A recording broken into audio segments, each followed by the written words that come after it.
क्या आपने कभी सोचा है कि एक साधु को नरक और एक नर्तकी को स्वर्ग मिल सकता है? आज की ये कहानी आपकी सोच बदल देगी, क्योंकि यहाँ फैसला कर्मों से नहीं बल्कि नियत से होता है।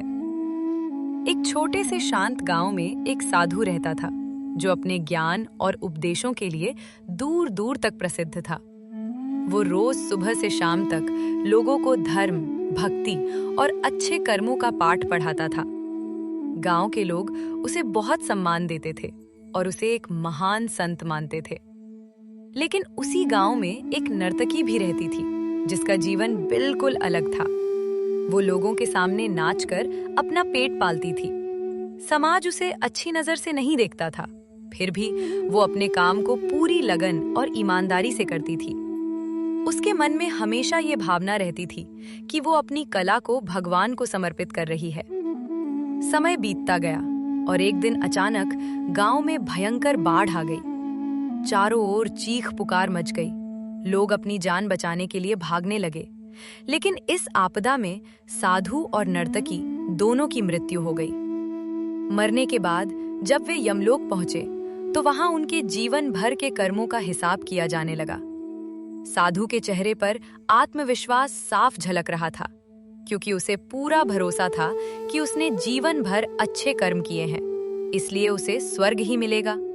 जबकि नर्तकी चुपचाप खड़ी थी और बिना किसी उम्मीद या डर के बस फैसले का इंतजार कर रही थी।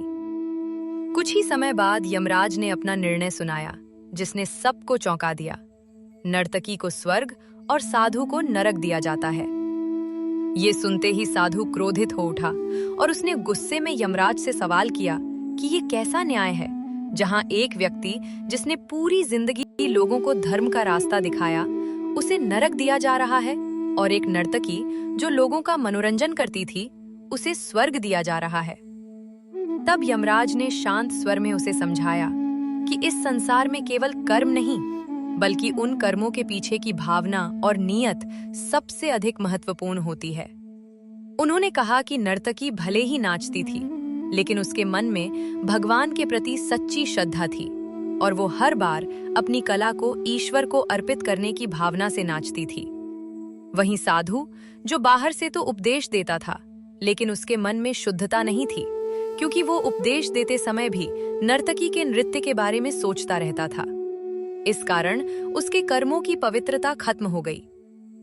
इस प्रकार यमराज ने उसे समझाया कि केवल अच्छा दिखने वाला कार्य ही पर्याप्त नहीं होता, बल्कि उस कार्य के पीछे की सच्ची भावना ही इंसान का असली मूल्य तय करती है।